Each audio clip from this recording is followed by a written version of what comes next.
Oi, pessoal, sejam bem-vindos. Oi, Leone, tudo bem? Seja bem-vindo. E não esquecendo, a comunidade do Leone é excelente. Eu iria deixar para mais à frente para falar sobre a nação Cambina do RS, na Azulzinho. Então, vamos lá. Primeiro, eu penso que existe um equívoco grande dentro do Batuque, que a gente precisa separar. Que o orixá ancestral, quando a gente se refere a orixá ancestral, não estamos falando sobre Egum. Mesmo porque o orixá não morre para virar um Egum. O orixá não tem osso para ser cultuado, como Egum, né? Quando a gente fala para ancestralidade e se refere ao orixá ancestral, estamos nos referindo a um orixá mais antigo, ou fundador de um segmento religioso, ou o orixá daquela família. Não estamos nos referindo à ancestralidade Egum. Então isso é muito importante a gente separar. Por quê? O Egum, ele é o, um Okorum, um morto que está no Orum. Ele não tem nada a ver com o orixá. Então, quando ah, pegam e lascam um okuta, um otá, uma pedra, para colocar no balé, isso está lascando e quebrando aquela representação do orixá. Isso não vai te dar elementos para trabalhar com o Egum, porque o orixá não é um Egum, o orixá ele não vai estar comendo dentro de um balé, ele não vai ficar ali preso mesmo, porque nem o Egum fica preso, e a gente vai conversar sobre isso também, e não há como a gente cultuar o orixá dentro de um balé. Quando nós estamos falando sobre o culto de Egum, nós não estamos nos referindo a orixá dentro do balé. Algumas pessoas chamam de Igbalé, mas a pronúncia é Ibalé, ok? Então, o que acontece? O orixá, ele é a pessoa, quando faz, ou passa pela iniciação do orixá, caso ela venha falecer, serão feitos rituais ali no balé. Não quer dizer que ela será cultuada. Existe uma diferença muito grande sobre isso, tá? Aí o pessoal perguntou esses dias, por que que corta quatro pés quando a pessoa falece? Está assentando? Não. Está fazendo desligamento através dos rituais daquela pessoa com a obrigação dela. Não é assentar balé. Não se assenta balé com um filho de santo. Não se assenta balé com qualquer pessoa. Para se assentar um balé, é necessário que seja um ancestral, um ascendente, né, antes de nós, para que faça ali os rituais. Da mesma forma que nós vamos cultuar o quê? Um Olupilexé, que é um fundador de um segmento religioso ou de uma família religiosa. O Olupilexé, ele vai estar ali sendo homenageado, sendo cultuado. Só que quando a gente fala de culto, nós estamos falando do quê? Da ancestralidade dos mais velhos, não dos filhos. Ah, mas foi lá quando faleceu e cortou um quatro-pé. Isso é referente ao desligamento daquele indivíduo. São rituais que são feitos com aquele indivíduo. Não está sentando ele no balé. Mesmo porque tem uma coisa importantíssima. Quando nós fundamentamos um balé, tá? Um balé, ali nós colocamos um avô, um pai, para o culto de Egum, precisaria do quê? Do Egungun, que é o osso. Como não é possível ter, os elementos ritualísticos, através do buri, podem e devem e são usados, desde que o buri seja feito para o indivíduo e não para o orixá. Por quê? Se é o orixá que come daquele buri, e eu já falei isso, ele representa o orixá da pessoa. Ele pertence ao orixá da pessoa. Então, não tem como você cultuar o Egum, porque aquele material, aquele buri, pertence ao orixá da pessoa. Então, por isso que o buri, ele é feito com elementos e possui elementos dentro dele que representam o indivíduo. Nesse momento, este buri, que foi sacralizado por ori da pessoa, ele vai ser útil para o ritual. Ponto. Não vamos entrar mais à frente porque não há necessidade, mas sem explicar mais. Mas isso é o ponto-chave de tudo, entendeu? Então, o que que nós temos? Primeiro, voltando, o orixá não fica no balé. O filho não é cultuado no balé. Só os mais velhos, como avô, como pai, tataravô, avó, todos eles vão ser ali cultuados no balé. Aí o pessoal fala, tá, mas esse morto só vai ficar ali preso. Não, ele não vai ficar preso ali. É um local, como dentro do Quarto Santo, que é outro culto, outra ritualística, você tem o oculta, que representa o orixá, porém, toda vez que vai bater cabeça, vai fazer um serviço, ou vai fazer alguma coisa para o orixá, toca a campainha, faz a chamada, porque está chamando aquele orixá. Quando vai no Imbalé, vai tocar campainha, ou vai tocar um instrumento, ou vai fazer alguma coisa para chamar aquele Egum. Ou seja, o Egum vai ser chamado ali no momento. Está preso? Não, não está. Porque se ele ficasse preso, ele não teria a liberdade de sair para resolver um problema daquele buraco. Sair daquele buraco para resolver um problema, porque ele está preso.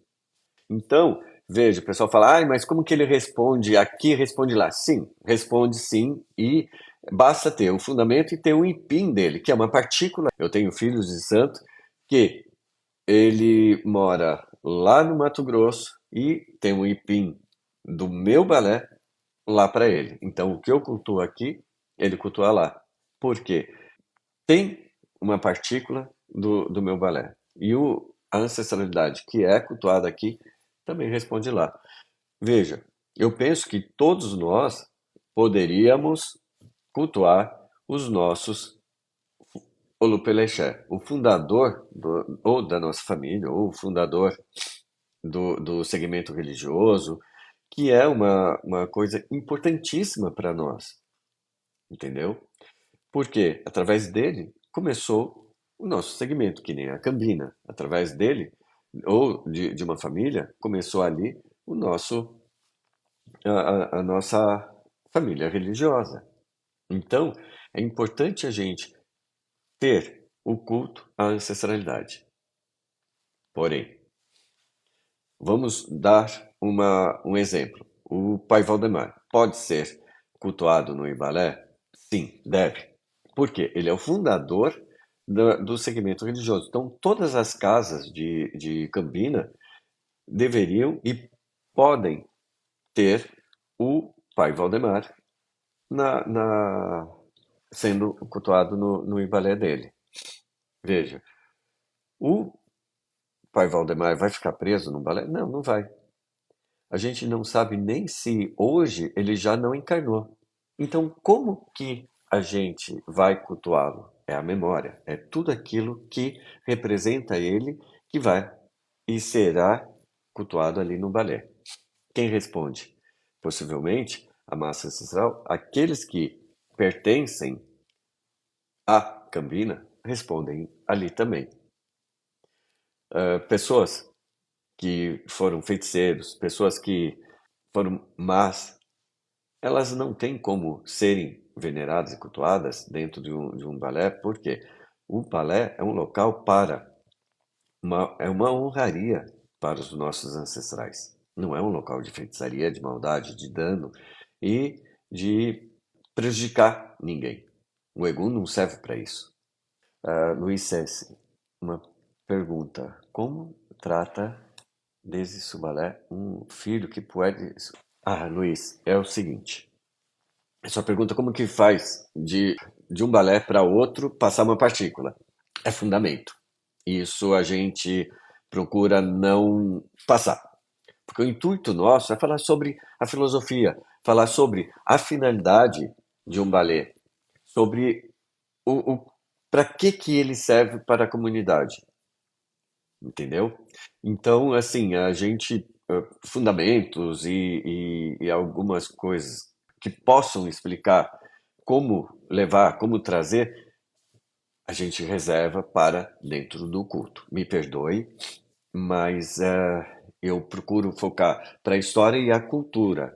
Se nós temos minha avó, meu avô, meu pai, todos cultuados ali. Eu vou usá-los para ir fazer dano para alguém? Eu vou usá-los para fazer maldade para alguém? O Egum, ele não faz o dano nem a maldade para as outras pessoas. Ele está ali para defender a casa, para, assim, proteger a casa. Mas quando eu falo defesa, não é ficar ali que nem um Lodê, que nem o Ogum Avagan, tomando conta ali da casa contra magia e feitiçaria. Ele está protegendo a casa, trazendo informações, trazendo sabedoria, trazendo harmonia para aquela família. Então, o Egum é para isso. Os seus pais e os seus avós, o que eles lhe trouxeram de educação, ou eles trouxeram de estrutura. É isso que o Egum faz. Ele traz harmonização, ele traz estrutura, ele traz sabedoria para aquela Ebi. Ebi é família. Eu não uso a palavra Goa. Por quê? A palavra Goa ela foi criada talvez ou possivelmente na falta da palavra Ebi por não terem conhecimento do idioma. Então, assim, a palavra Goa, ela não existe, a gente não achou nada nem no Banto, nem no Jeje, nem no Yorubá, tá? Só um momento. Lau da Rainha, eu gostaria de fazer uma pergunta. Tenho vontade de começar a cultuar o orixá. Sou leiga. Porém, cada vez que eu vou em um buzo, é um orixá diferente que grita na cabeça. Já falo sobre isso, tá? Deixa eu só anotar aqui. Já falo, Laura, Lau, e a gente entra nesse assunto. Deixa eu só finalizar aqui, que é importante. Aí vai retornando. Os nossos ancestrais que estão sendo cultuados ali, com o tempo, eles vão reencarnar novamente. E aquela Joaquina que está no balé, quando ela reencarnar, ela vai deixar de ser a Joaquina e vai passar a ser a Maria ou a Fabiana. Ou seja, aquele indivíduo deixa de existir no mundo espiritual e renasce em outra personalidade, renasce com outro Ori, renasce com outra história, inclusive orixá. Então, o que acontece? Algumas vezes pode até renascer na própria família, ou até em alguma família vinculada à nossa. Por quê? Meu pai e a minha mãe vieram de famílias diferentes. A partir do momento que uma pessoa possa passar para a família do meu pai ou para a da minha mãe, já estão indo para uma outra linhagem. Então, a gente pode encarnar eh, nas famílias próximas. Só que a gente tem uma família gigantesca. Vai se olhar numa árvore genealógica, conforme vai subindo a ramificação, tem muitas famílias. Então, o morto não vai ficar preso ali no balé, porque precisa dele para ele poder ajudar a nós, nossos filhos, nas casas deles e até onde estiverem, que às vezes nem estão na casa deles. Então é importante a gente saber que o orixá, o egum, ou o caboclo, ou o exu, eles não ficam presos ali. Ali é um local, uma representação daquela divindade, daquele egum, daquela entidade. Então, importante a gente ter na cabeça que o culto do Egum não prende ninguém. O culto do Egum não é para fazer o dano para ninguém. O culto do Egum é para nos trazer orientação, para nos trazer apoio, e para trazer sabedoria. Quando eu falo proteger a casa, é justamente isso, trazer sabedoria, nos ajudar, nos mostrar caminhos, que nem, por exemplo, a partir do momento que eu comecei a cultuar o Olupilexé da Cambina, nós, tá, aqui começamos a ter ele começou a dar apoio para nós e nós começamos a encontrar um monte de material, um monte de coisa importantíssima. Inclusive, houve a oportunidade de um monte de outros pesquisadores, pessoas que estavam em debate sobre lives e até pesquisas, contribuírem muito para o nosso trabalho. Isso está tudo registrado. Então, foi a oportunidade de termos o apoio do nosso fundador. Marlon Neves. Uma pergunta. Pai Valdemar e Pai Romário. Tinha um balé? Veja, Pai Valdemar, nós não temos a informação por enquanto. Então, fica um pouco difícil a gente partir com essa informação. Porém, há descendentes do pai Romário ainda vivos. É possível, descendentes próximos. É possível, sobre o pai Romário, a gente conseguir informações e eu posso tentar ver isso aí mais à frente. Lau, da rainha. Eu gostaria de fazer uma pergunta. Eu tenho vontade de começar a cultuar o orixá. E é leiga. Porém, cada vez que eu vou em um buzo, é um orixá diferente que grita pela cabeça. Sim, vamos explicar. O que acontece, Lau? Minha mãe, que não é iniciada, vou pegar minha mãe, ela não é iniciada. Se for ali no quarto santo, ou ela pode estar com um problema de doença, ou um problema de financeiro, alguma coisa que vai ali, na hora do jogo, o orixá responder e está respondendo. Então, veja, sair e jogar não é assim. A gente saber o orixá a qual pertence e deve ser iniciada, a gente tem que, primeiramente, preparar, fazer uma limpeza, fazer banhos. Eu aconselho a fazer um buri antes de fazer um jogo para saber o orixá, porque o buri ele vai preparar e vai acalmar e vai dar estrutura para que seja jogado o orixá da pessoa. Então, melhor coisa, primeiro, se você for cultuar e se você for entrar mesmo para a religião, então eu aconselho a fazer dessa forma. Faça um buri, faça um oribibó e depois disso, aí sim, jogue para saber se é um Oxum, se é um Xangô, se é um Odé, se é um Bará. Fora isso, não tem como, porque cada vez que for jogar numa casa vai sair um orixá. Ponto. Porém, se não for iniciar e frequentar uma casa, não jogue, não desperte uma energia que está quieta. Continue praticando Umbanda, continue praticando Quimbanda, não sei qual segmento que você segue, mas eles podem te dar orientação e apoio para o que desejar. E nada impeça que tu possa ser devota de um orixá ao qual, por exemplo, um Oxalá, uma Oxum, uma Iemanjá, um Bará, a qual sinta muita afinidade, independente de ser iniciado ou não. Vamos ao Marlon Alves novamente. Eu pergunto, pois, um determinado babá havia dito que só é Cambina quem cultua o ancestral. Porém, minha família não cultua. Veja, Marlon, é o seguinte. Cambina são aqueles que cultuam o Camuca, ele é o rei da Cambina. Nós rendemos homenagem ao Camuca, que não é um Egum, é um orixá, é um Xangô, tá?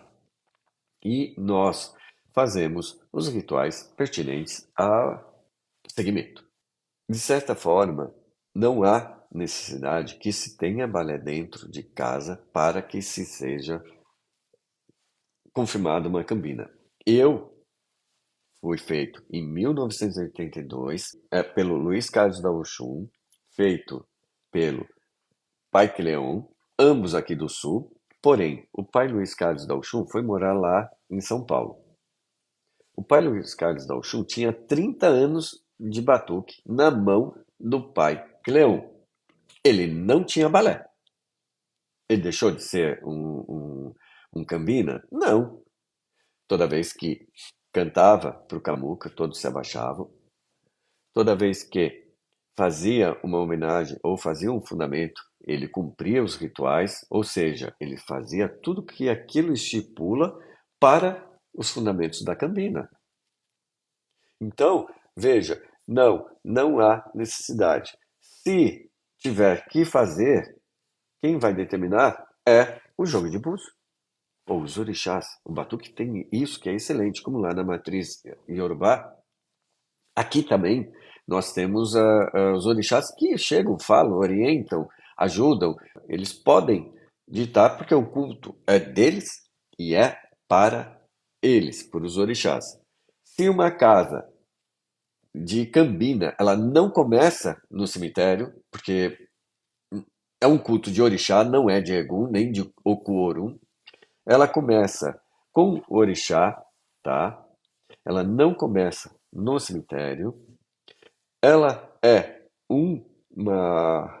um culto que pode-se fazer homenagem aos ancestrais antes de começar a fazer as obrigações, porém, o mais importante é o quê? É o nosso rei, o Camuca. Ziegler Cristiani. Poderia falar sobre a gama?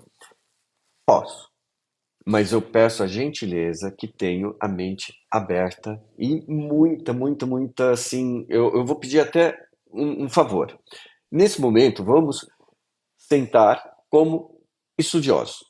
Vamos pensar que o nosso lado, tá, religioso está guardadinho aqui no coração e não vai atrapalhar. Porque é muito importante a gente relatar o que eu via e relatar o que está acontecendo, porque existe uma divergência aí sobre essa divindade. Voltando à pergunta da Ziegler. Gama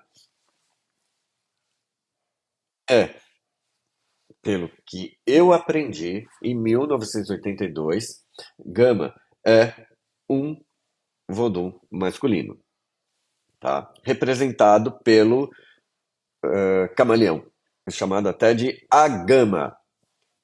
Possivelmente, Gama seja uma corruptela por o pessoal não ter o domínio do idioma. Os registros que nós possuímos, que até 1935, 1940, o pessoal ainda tinha muito contato com os escravos e possuíam também o noção do idioma. Como, por exemplo, pai Antoninho da Ushum, ele foi criado com os escravos e sabia o idioma. Nós temos relatos que pai Valdemar também falava e possuía o idioma. O que não quer dizer que pai Valdemar ele nasceu e não nem o pai nem a mãe há registros que fossem escravos.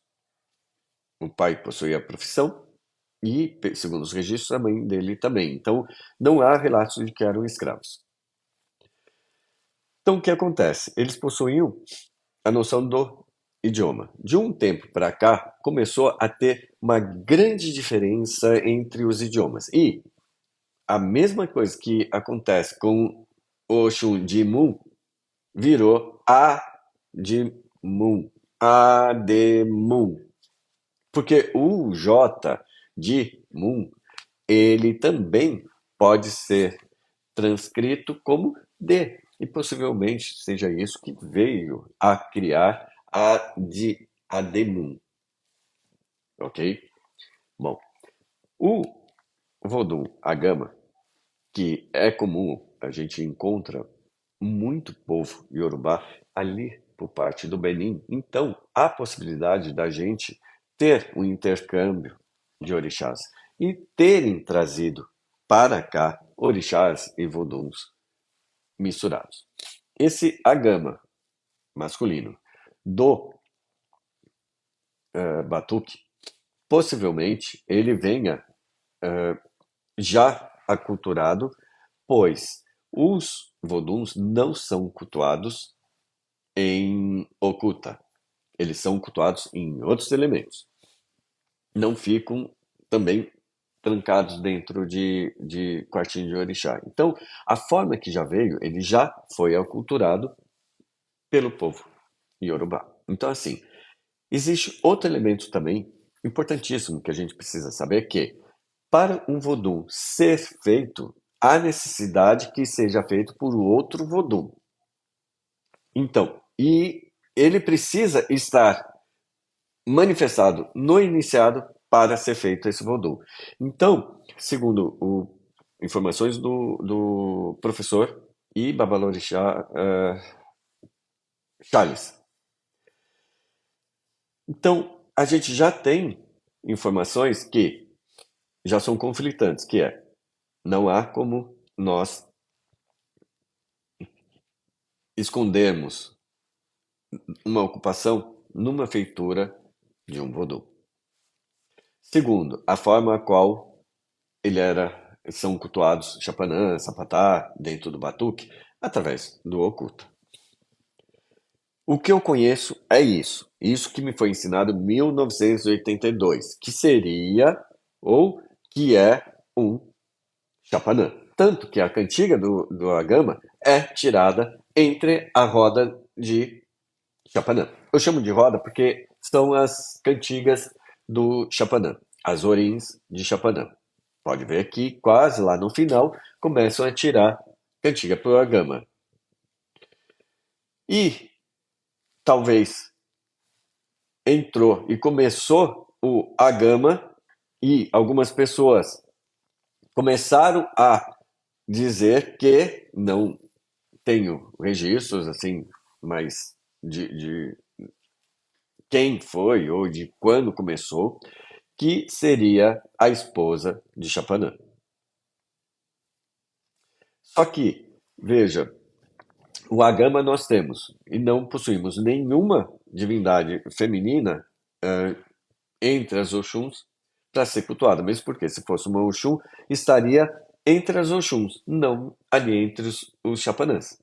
Então existe uma divergência. Não sei quando começou, nem por quem.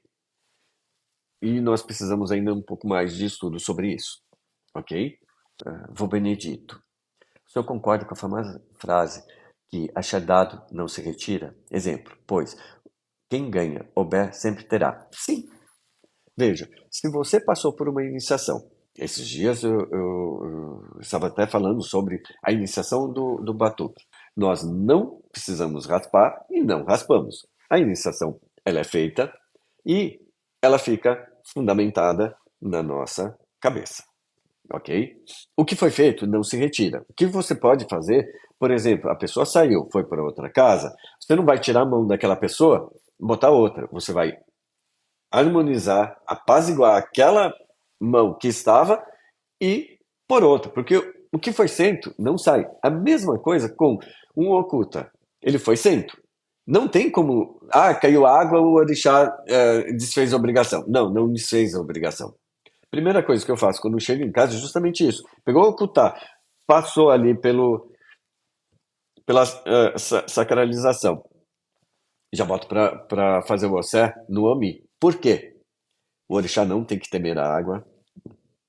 O orixá não precisa temer o sol, porque são elementos da natureza e o orixá domina os elementos da natureza.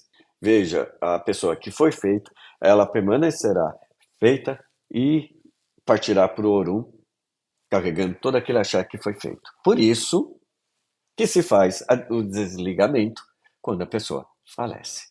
Voltando ao Rafael, porque o culto de Egum é diferente de uma casa para outra.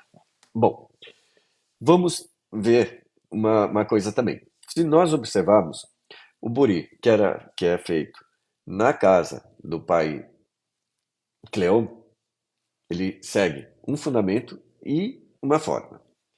O pai Henrique segue outra. O pai Romário segue outra. Então são a mesma família, o mesmo segmento, vem da mesma árvore, só que eles possuem formas diferentes de lidar.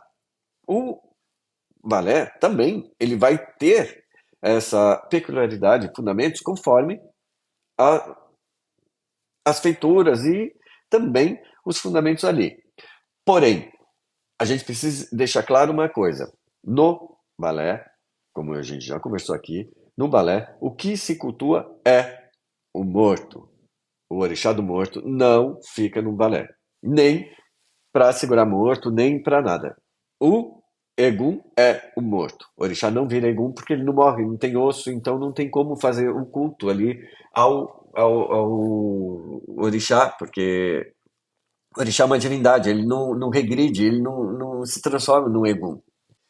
Eduardo Bueno, o certo do nome do toque seria Aguerê para Oiá, ou nome Alujá de Oiá, que muitas falam não é certo. Olha, é o seguinte, eu ouvi os mais velhos chamarem de Alambá o toque da Yansan, e eu preservo dessa forma. Aguerê é o toque de o toque de Oxóssi no candomblé. A gente não precisa copiar os mesmos nomes para o batuque. Houve, em algum momento, uma mudança e acréscimos de alguns toques para o do candomblé para o batuque. E houve também uma migração de alguns toques do batuque para o candomblé. Há registros de antigos que tiveram passagens pelo candomblé, passagens assim, que foram visitar e ficaram lá morando, e que fizeram esse intercâmbio. Eduardo Bueno, segundo o pai Antônio Carlos, seria Agueré. Ele pode ter acrescentado, com todo o respeito, mas eu veja, nos anos 80, o nome era Alambá. Inclusive, eu fui da mesma família e eu posso te afirmar que na casa do pai Quilhão era chamado de Alambá. Pode ser que ele tenha em algum momento mudado por algum motivo, mas eu não tenho essa informação. Por que que o pai Antônio acrescentou o Aguerê e o mudou para Aguerê? Ah, inclusive, o Leone, coloca aí o endereço da tua comunidade para que o pessoal possa poder entrar, ou pelo menos o nome dela, lá no azulzinho. Um assentamento. Agora, o que não tem como fazer é abrir balé, sentar balé com filho de santo. Aí eu concordo que isso não tem como fazer, porque filho de santo é descendente, não é ancestral. Não tem como a gente fazer um balé com descendentes, com os filhos. Então, há a possibilidade sim de abrir, tá? Com pai ou mãe de santo sem terem falecido. Há a possibilidade desde que traga um ipim do pai de santo. Mas o antigo Eduardo Bueno, mas os antigos diziam que não podia, pelo que eu sei, que alguns anos para cá mudou. Olha, eu vou te falar o que eu aprendi, tá? E veja, numa divergência, por exemplo, vamos mudar agora, tá? Eu vou falar sobre o orixá que é mais fácil a gente entender. Por exemplo, Oxalá. Tem famílias que estão colocando Oxalá Oromilaia, Dendê em cima dele.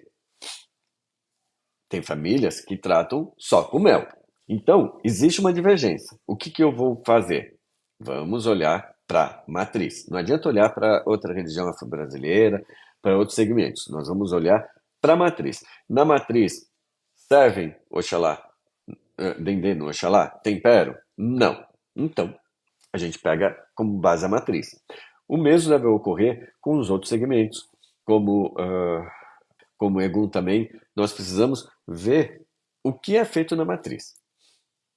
A matriz nossa é da onde os nossos ancestrais religiosos, não os ancestrais que a gente vai ali estar cultuando, mas aqueles fundadores, da onde eles vieram.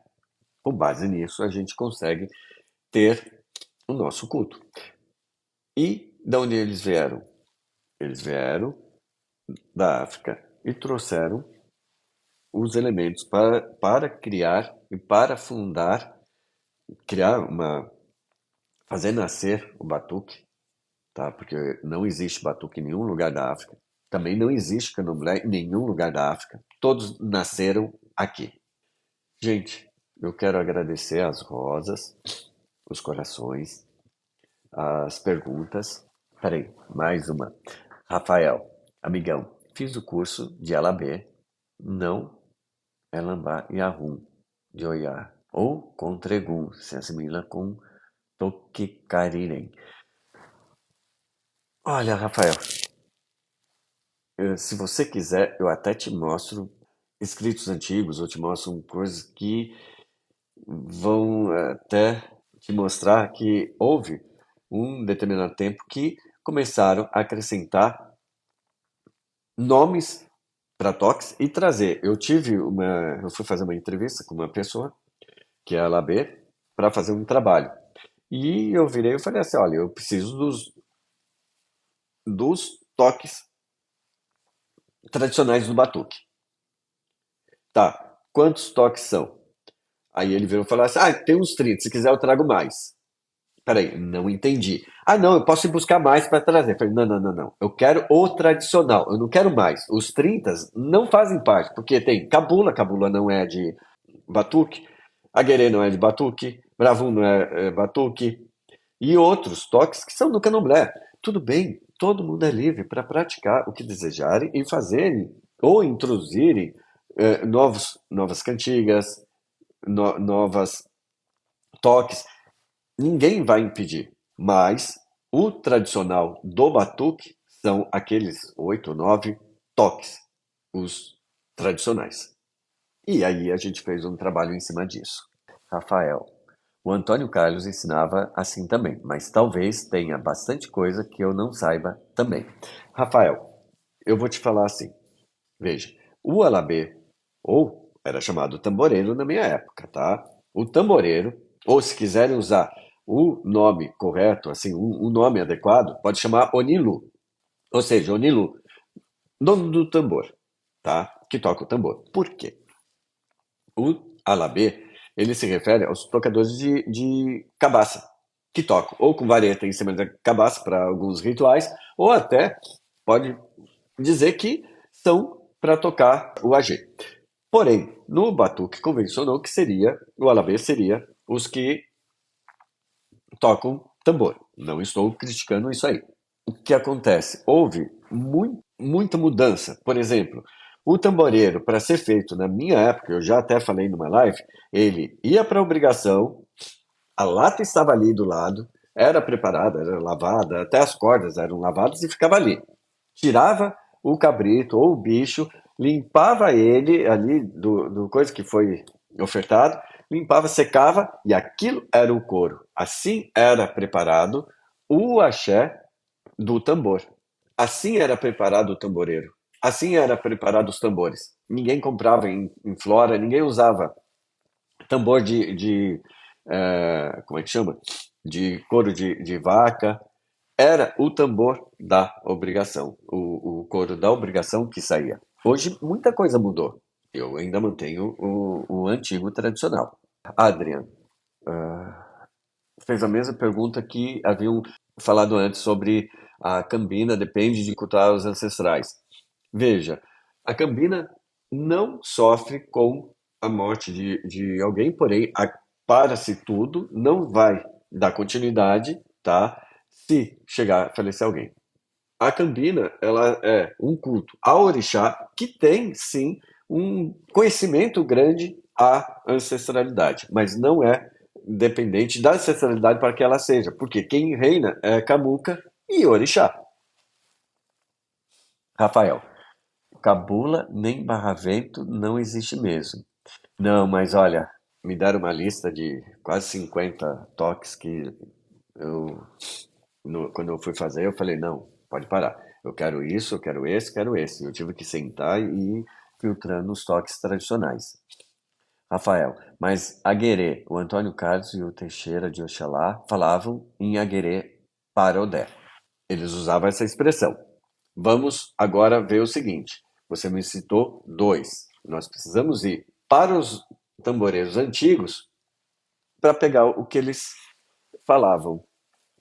Aí nós tendo mais tamboreiros que corroborem A gente pode até, eu até posso rever e trago para vocês, mas a gente precisa ver se os outros tamboreiros também confirmam o aguerê para Odé. Mas o aguerê para Odé é um toque totalmente diferente, tá? Inclusive ele é tocado no equidavé, porque o equidavé é um instrumento do candomblé que até foi introduzido dentro do batuque em determinado momento, tá? E o aguerê é um toque para Odé. Oxóssi, Gleison, conhecido nos anos 80 como Alambá de Oiá. Sim, Gleison, é isso, era o Alambá de Oiá. E é isso que eu mantenho. Eu sou resistência, eu tenho a parte de reafricanização, que é o idioma, e a gente olhar para a matriz e ver a semelhança e não mudar, mas saber o que eles fazem lá para a gente ter orgulho do que a gente faz aqui. Os nomes, Eduardo Bueno. Os nome dos toques, pelo que aprendi, Aré, Adarum, Congo. Congo já não ouvia na minha época. Ecobarim, também não ouvia, Ecobarim. Oridan, também não ouvia. Olocorigi, também não ouvia. Obomoré, também não ouvia. São nomes novos, Eduardo. Não ouvia na minha época, tá? Não vou dizer que não existe, porque estão usando, né? Rafael, eu também aprendi assim, e o aguerê, de onde não existe, o Antônio Carlos ensinava. Não, veja, dele ter introduzido é uma coisa. Vocês entraram em qual época que vocês fizeram o curso, Eduardo? Jeje, Jeje sim, eu ouvia, Deiri não ouvia, Iré, Copanigé é o toque de para fazer o Olubajé no candomblé, Odan também não ouvia, Ibiri não ouvia, Alujá eu ouvia, Alujá Ganju sim, o Aguerê não, Alabá, que deve ser o Alambá, né? Oman não ouvia, Dalonan não ouvia.